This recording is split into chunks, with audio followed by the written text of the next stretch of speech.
Oke, halo. Kali ini kita akan membahas tentang sistem pernapasan. Materi ini ada di kelas 8 dan apa saja yang akan kita bahas? Mari kita mulai simak video ini. Nah, dalam suatu sistem pernapasan, nanti kita harus mengenal apa itu sistem pernapasan, kemudian apa itu bernapas, dan apa itu respirasi. Semua ini terkait tetapi berbeda. Sistem pernapasan, namanya sistem, itu merupakan kumpulan. Nah, sistem pernapasan diartikan sebagai kumpulan organ pada manusia yang berperan dalam proses bernafas dan respirasi. Sedangkan pernapasan sendiri biasanya kita kenal dengan proses bernafas, merupakan kegiatan mengambil oksigen dan mengeluarkan karbon dioksida ke lingkungan.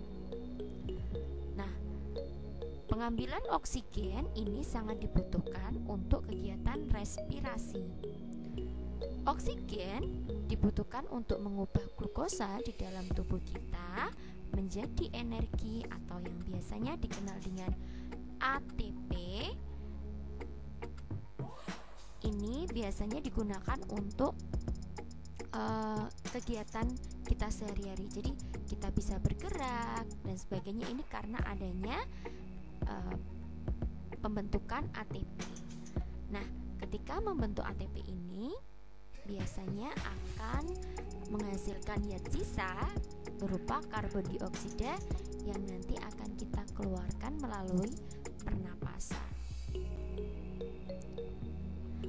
Nah, mari kita bahas tentang jalur sistem pernapasan. Perhatikan gambar berikut. Nah, ternyata sistem pernapasan itu dimulai dari hidung menuju ke faring, kemudian ke laring, trakea, kemudian bercabang lagi menjadi dua, yaitu bronkus, bercabang banyak lagi menjadi bronkeolus. Nah, nanti di ujung bronkeolus ada alveolus. Nah, untuk yang tempat banyak alveolus inilah merupakan paru-paru kita. Kita akan membahas jalur pertama dari sistem pernapasan dimulai dari hidung. Nah, hidung itu memiliki beberapa fungsi. Nah, fungsi ini terkait dengan struktur dan bagian-bagian di dalam hidung, ya.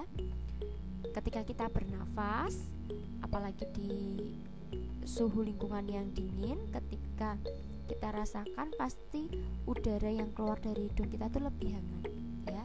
Nah, itu fungsinya untuk menyesuaikan suhu udara di luar ketika masuk agar sama dengan suhu udara di dalam tubuh kita. Kemudian hidung juga berfungsi untuk melembabkan udara dan juga menyaring kotoran pada udara. Fungsi menyaring ini dilakukan oleh bulu hidung dan juga lendir-lendir yang ada di dalam hidung. Kemudian fungsi terakhir yaitu sebagai indera penciuman. Kita bisa merasakan berbagai macam bau, membedakannya itu karena ada serabut saraf pembau. Dari hidung udara akan masuk ke faring.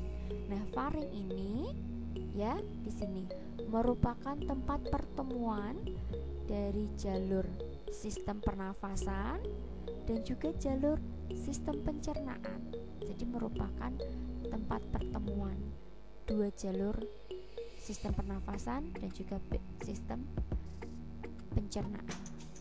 Nah, karena ada dua jalur yang bertemu menjadi satu, agar tidak salah jalur, maka di dalam faring ini ada epiglotis. Di sini epiglotis merupakan sekat penutup, ya, yang berfungsi menutup saluran pernafasan ketika kita menelan, sehingga makanan tidak masuk ke sistem pernafasan tapi langsung masuk ke esofagus, seperti itu. Nah, kemudian masuk ke laring, ya. Laring merupakan pelindung trakea dan membantu mengatur dan membantu membuka dan menutupnya glotis tadi. Kemudian di dalam laring ini juga ada pita suara, yaitu pembentukan suara kita itu di laring. Nah, kemudian masuk ke trakea. Trakea di sini ya merupakan susunan cincin tulang rawan, jadi seperti cincin-cincin yang tersambung, dilengkapi silia atau rambut atau bulu-bulu halus dan selaput lendir. Nah, ini mencegah agar udara yang masuk ke paru-paru itu tetap bersih ya. Karena terkadang dari hidung tadi penyaringannya belum sempurna sehingga fungsi penyaringan selanjutnya ada di trakea ya. Nah, ini juga bisa kita rasakan ketika kita batuk. Ketika kita batuk kemudian ada lendir dan sebagainya, itu biasanya ada di bagian trakea. Kemudian setelah dari trakea akan bercabang menjadi dua menuju paru-paru kanan dan kiri ya. Ini disebut bifurkasi. Nah, percabangannya namanya adalah bronkus ya. Ini bronkus kanan, bronkus kiri. Nah, bronkus nanti akan bercabang-cabang lagi, ini banyak. Ini menjadi bronkeolus. Selanjutnya udara akan masuk ke paru-paru ya. Nah, di paru-paru merupakan organ tempat pertukaran udara dengan sistem peredaran darah. Jadi di dalam paru-paru nanti, terutama di alveolus, itu kaya dengan pembuluh darah atau kapiler-kapiler darah. Karena nanti oksigen yang telah masuk itu akan diedarkan ke sistem peredaran darah menuju seluruh tubuh. Dan sebaliknya, nanti ada pembuangan CO2 dari seluruh tubuh menuju paru-paru, juga dibantu oleh sistem peredaran darah. Itulah jalur dari sistem pernafasan. Nah, kita akan membahas sedikit lebih detail paru-paru. Nah, paru-paru itu merupakan organ pernafasan yang dilindungi oleh pleura, lapisan pleura. Lapisan ini itu berupa cairan, limfa, dan selaput. Ini berfungsi untuk melumasi bagian dalam rongga paru-paru agar ketika mengembang dan mengempis atau ketika berkontraksi dan relaksasi saat bernafas itu dia tidak mudah teriritasi. Nah, paru-paru itu yang kanan ya, ini ada 3 lobus atau 3 luang, 1, 2, 3. Dan yang kiri ini ada 2 ruang, 1 dan 2. Nah, di sini letak jantung kita. Letak jantung kita itu agak serong ke kiri sehingga paru-paru kiri ruangannya lebih kecil atau lebih sempit. Nah, di dalam paru-paru sendiri ini mengandung kantong-kantong udara atau yang kita sebut dengan alveolus ya. Nah, alveolus ini kaya dengan kapiler darah, banyak ini yang biru dan merah, sebagai tadi tempat pertukaran gas ya. Jadi gas oksigen nanti dikirim ke sistem peredaran darah menuju seluruh tubuh. Nanti gantian dari sistem peredaran darah, CO2 dikirim menuju alveolus untuk dibuang keluar tubuh. Nah, pertukaran udaranya dilakukan secara difusi. Jadi udara ini bertukar dari alveolus menuju kapiler ini secara difusi. Nah, kemudian proses bernafas ya. Proses bernafas kita memiliki 2 mekanisme. Mekanisme pernafasan dada, kemudian yang kedua mekanisme pernafasan perut. Nah, masing-masing mekanisme pernafasan dada maupun pernafasan perut ini ada 2 fase. fase ketika udara masuk atau kita kenal dengan inspirasi, dan juga ada fase ketika udara keluar atau disebut dengan ekspirasi. Nah, inspirasi ini udara masuk ke paru-paru diakibatkan karena tekanan di dalam paru-paru ini lebih rendah dibandingkan di luar paru-paru, ya. Jadi tekanan udara bisa masuk ke paru-paru itu karena di dalam paru-paru tekanannya lebih rendah. Nah, udara bisa keluar dari paru-paru atau fase ekspirasi itu karena tekanan di dalam paru-paru itu lebih tinggi daripada di luar. Ini ketika CO2 itu penuh di dalam paru-paru, ya. CO2-nya penuh sehingga paru-paru tekanannya lebih besar, sehingga akhirnya CO2 dikeluarkan dari paru-paru. Nah, bagaimana prosesnya bisa dilihat dari gambar ini. Jadi apa saja yang terkait dalam proses mekanisme pernapasan itu ada tulang rusuk dan otot antar tulang rusuk serta diafragma. Ini diafragma. Di sini ada otot antar tulang rusuk dan juga ada tulang rusuknya. Nah, ketika kita melakukan pernafasan dada. Nah, biasanya pernafasan dada ini yang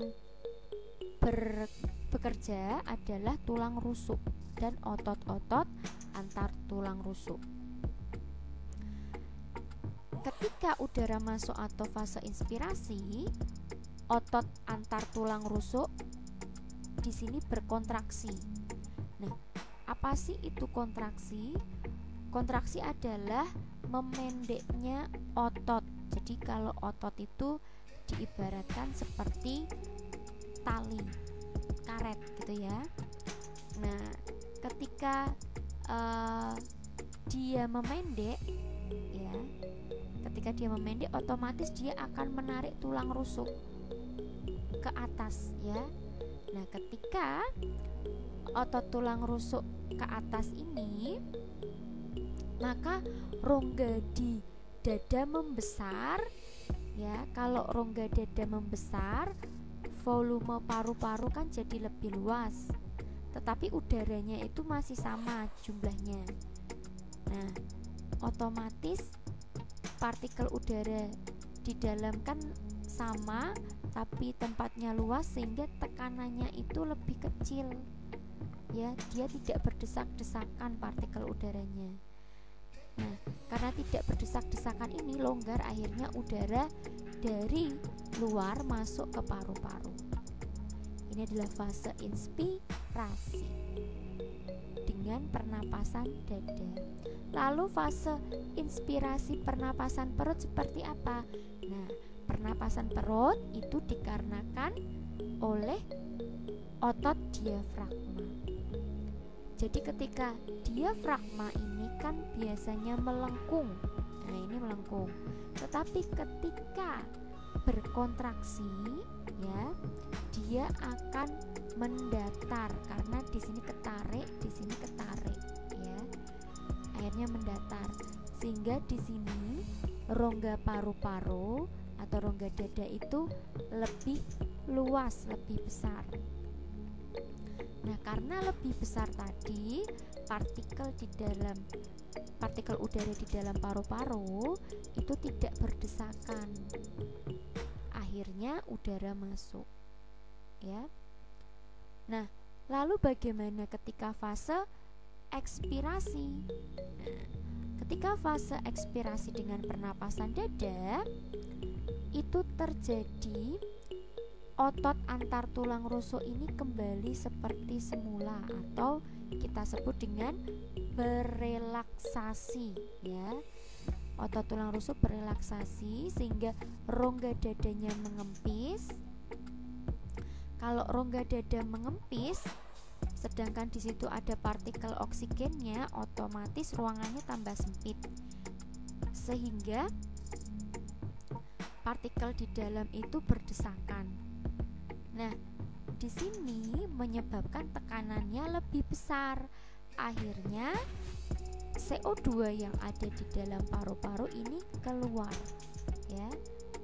Jadi otot antar tulang rusuk dalam mekanisme ekspirasi pernapasan dada itu berelaksasi. Ini salah ya, dia harusnya berelaksasi sehingga rongga dadanya mengempis, volumenya mengecil, akhirnya udara keluar. Itu. Kemudian yang pernapasan perut untuk fase ekspirasinya. Nah, ketika fase ekspirasi, diafragma ini mengalami relaksasi, kembali naik melengkung, ya. Setelah itu kan otomatis rongga dadanya mengecil, volumenya kecil. Nah, partikel di dalam paru-paru, partikel udaranya itu semakin sempit sehingga tekanannya lebih besar, akhirnya CO2 yang ada di dalam paru-paru keluar, ya. Itu fase ekspirasi pernapasan perut. Oke, kita lanjut. Nah, kita lanjut ke seberapa banyak paru-paru itu bisa menampung udara, ya. Itu namanya kapasitas paru-paru. Nah, di sini ada beberapa gambar, ada dua gambar. Gambar pertama menunjukkan volume dari kapasitas paru-paru. Nanti ada kapasitas vital, kapasitas total, kemudian ada volume residual dan sebagainya. Nah, apa sih istilah-istilah itu? Kita akan bahas. Yang pertama ada istilah udara tidal atau udara pernapasan biasa. Ibaratnya ini adalah volume ketika kita inspirasi, menghirup udara dan juga mengeluarkan udara secara normal. Kita bernafas secara normal ini, menghirup dan menghembus, itu besarnya volume kurang lebih 500 mili. Ya, ini adalah udara tidal, ini sebesar 500 mili. Kemudian ada udara cadangan inspirasi, dikenal dengan udara komplementer. Nah, yang dimaksud udara komplementer adalah volume udara yang masih dapat dimasukkan setelah inspirasi biasa. Jadi kalau kita bernafas biasa 500, nah kemudian kita mencoba untuk bernafas sekuat-kuatnya. Nah, itu namanya udara komplementer. Ibaratnya Bu Sinta menghirup napas biasa, terus itu adalah udara tidal, kemudian Bu Sinta menghirup lagi sampai sudah tidak kuat. Nah, itu adalah udara komplementer. Besarnya udara yang dihirup kembali sampai tidak kuat itu 1500. Kemudian ada udara cadangan ekspirasi atau suplementer, adalah volume udara yang masih bisa dihembuskan. Ini harusnya dihembuskan setelah ekspirasi biasa. Ini salah ya ketik. Yang harusnya dihembuskan bukan dimasukkan. Jadi ibaratnya ketika kita menghembuskan biasa, terus kita mencoba menghembuskan yang kedua kalinya sampai kita nggak kuat, itu adalah udara suplementer. Besarnya 1500.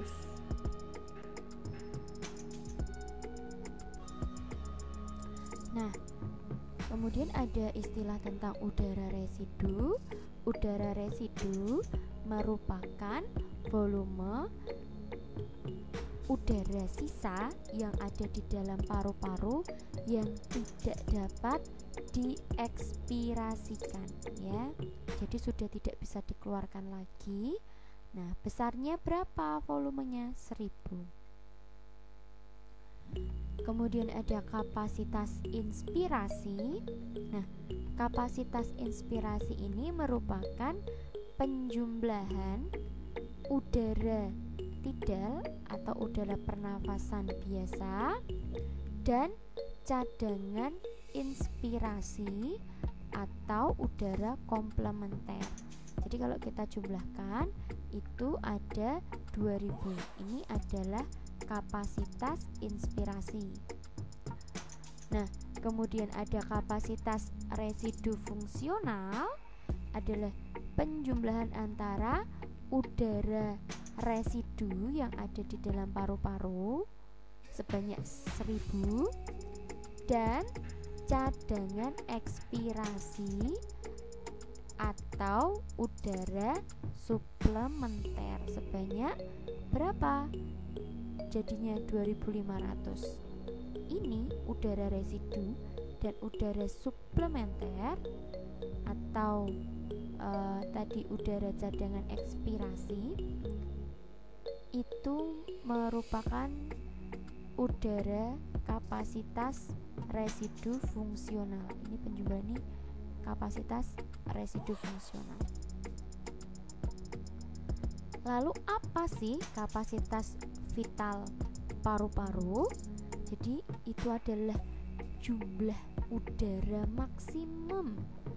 Jadi ketika bernafas biasa ya, kemudian yang sudah tidak dapat diekspirasikan, sudah tidak bisa dikeluarkan secara maksimal lagi, setelah kita menarik nafas secara maksimal atau setelah inspirasi sekuat-kuatnya. Jadi kalau dijumlah totalnya kapasitas vital paru-paru itu adalah 3500 ya. Ini 1500 ditambah 500. Lalu ada kapasitas total paru-paru. Berarti ini sudah total paru-paru semua. Jumlah dari kapasitas vital ditambah udara residu yang ada di dalam paru-paru. Jadi jumlahnya adalah 4500. Nah, kemudian apa saja sih yang mempengaruhi frekuensi pernapasan? Mengapa kita terkadang bernafasnya itu pelan, kadang kita bernafasan tuh ada yang terengah-engah gitu ya. Itu ternyata ada faktornya. Volume pernapasan kita itu dipengaruhi oleh beberapa faktor. Yang pertama adalah jenis kelamin. Nah, laki-laki ini nafasnya semakin cepat dibandingkan perempuan. Kemudian usia.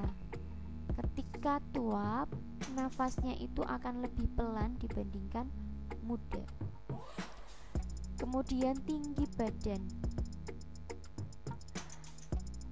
Ketika tinggi badan kita lebih tinggi, nafasnya itu lebih cepat karena mungkin dibutuhkan oksigen yang lebih banyak. Kemudian posisi badan ketika kita berbaring dan berdiri itu berbeda. Ketika berbaring nafasnya itu lebih pelan, tapi ketika berdiri kita lebih cepat nafasnya. Karena ini bergantung dengan aktivitas ya, dan juga tinggi rendahnya suatu tempat. Nah, kemudian ada aktivitas ketika santai itu lebih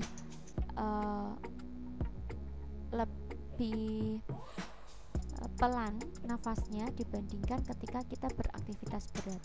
Kita berlari itu nafasnya lebih terengah-engah karena kita banyak membutuhkan oksigen untuk menghasilkan banyak energi.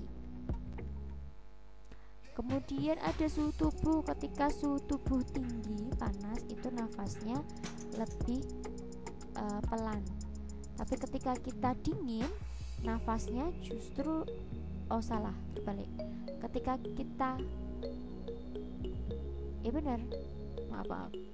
ketika suhu tinggi itu nafasnya lebih pelan, tetapi ketika suhunya rendah atau di daerah dingin, kita nafasnya akan lebih cepat. Kenapa? Tadi untuk menghangatkan tubuh, karena kita butuh oksigen untuk metabolisme tubuh. Kemudian kadar oksigen. Nah, semakin kadar oksigennya tinggi itu semakin nafasnya pelan, tapi kalau kadar oksigennya rendah itu kita semakin cepat bernafasnya. Nah, ini juga berhubungan dengan ketinggian suatu tempat. Kita di gunung itu daerah gunung, pegunungan itu suhunya rendah, dingin ya, terus oksigennya juga sedikit. Nah, itu kita nafasnya itu lebih cepat. Untuk apa? Untuk banyak menangkap oksigen, sehingga tercukupilah kebutuhan oksigen di dalam tubuh kita. Kemudian penyakit dan kelainan sistem pernapasan. Nah, ini ada asma atau mengi, biasanya kita kenal. Kita lihat gambarnya. Nah, asma ini merupakan penyempitan saluran pernafasan. Ini sempit ya. Nah, ini atau disebut dengan hipersensitivitas bronkiolus. Jadi bronchiolusnya itu menyempit karena adanya benda asing. Jadi biasanya timbul karena alergi ya. Nah, ini juga bersifat menurun. Jadi kalau ada terkena benda-benda asing, dia terus menyempit ya, ini akan mengakibatkan asma atau mengi. Di mana tadi? Di bronkiolus salurannya. Kemudian ada asfiksi, merupakan gangguan pengangkutan oksigen ke jaringan akibat tenggelam atau keracunan gas beracun. Jadi ini biasanya mungkin terhalang oleh air, kemasukan air, sehingga paru-paru tidak bisa bekerja dengan baik, sehingga oksigen itu susah masuk ke jaringan. Itu namanya asfiksi. Kemudian ada emfisema. Nah, emfisema ini merupakan gangguan di mana alveolus dan dinding paru-paru ini hilang elastisitasnya. Jadi tidak elastis lagi, tidak bisa mengembang dan mengempis lagi, sehingga udara itu tidak berjalan dengan baik sirkulasinya.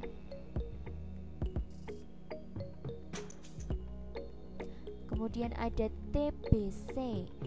Nah, TBC ini adalah gangguan oleh bakteri nih.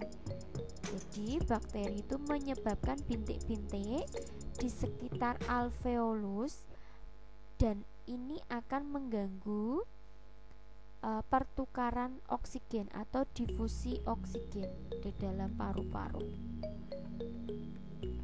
Biasanya kayak ada bercak-bercak gitu. Nah, kemudian ada difteri. Difteri ini juga sama, diakibatkan oleh bakteri. Kalau TBC itu Mycobacterium tuberculosis, tapi kalau difteri ini oleh Corynebacterium diphtherial. Nah, ini menyebabkan terjadinya pembengkakan atau peradangan pada faring dan laring. Nah, putih-putih ini adalah bakterinya. Ini yang besar merah itu faringnya meradang.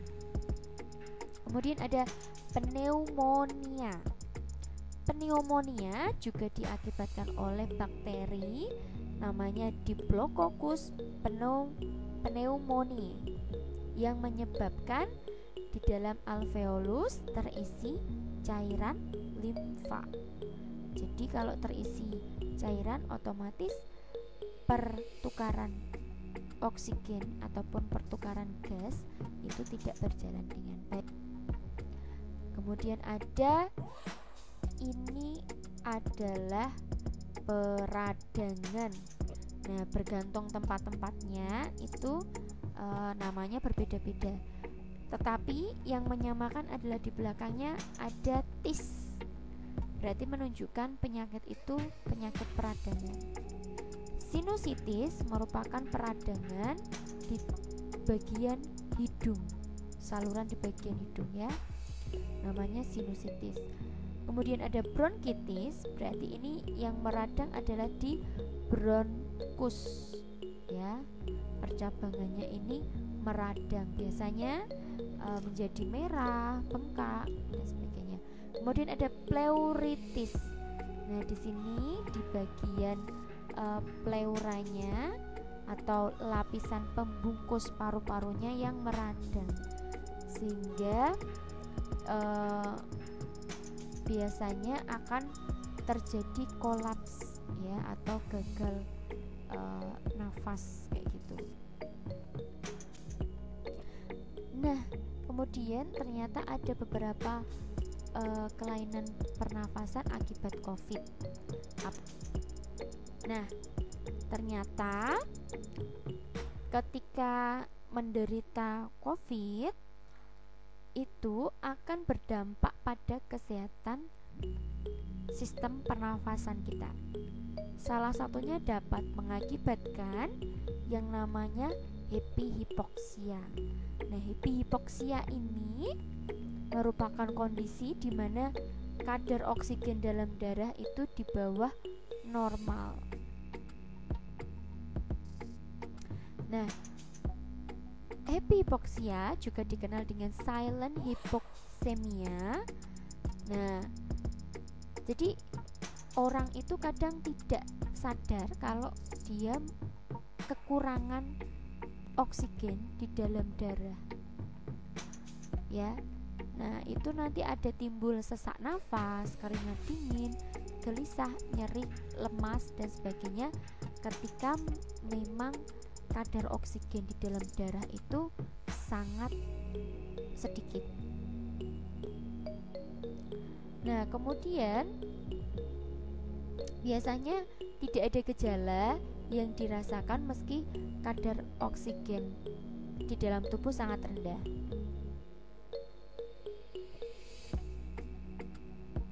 Kemudian gejala yang lebih parah lagi, nanti hipoksia dapat mengakibatkan pneumonia berat ya. Jadi dampaknya juga nanti ada penyakit pneumonia.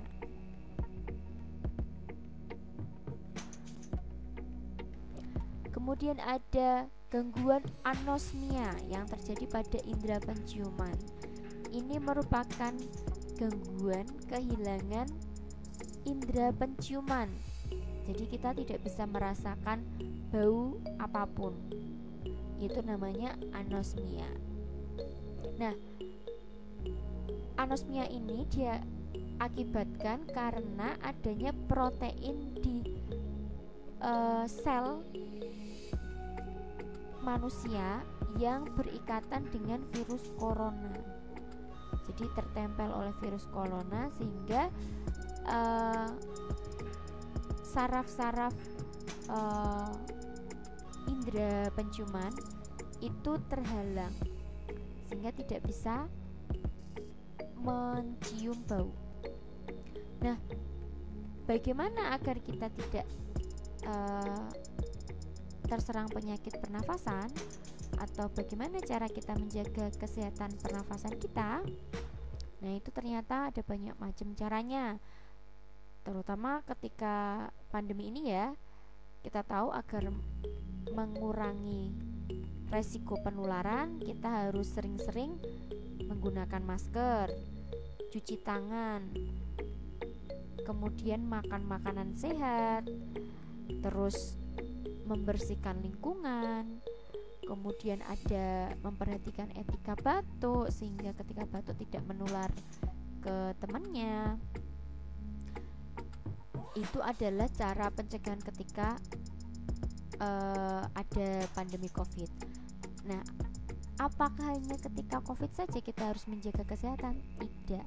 Tentunya kita bisa menjaga kesehatan dengan cara tidak merokok, ya. Kemudian tidak mencium bau-bau yang terlalu tajam.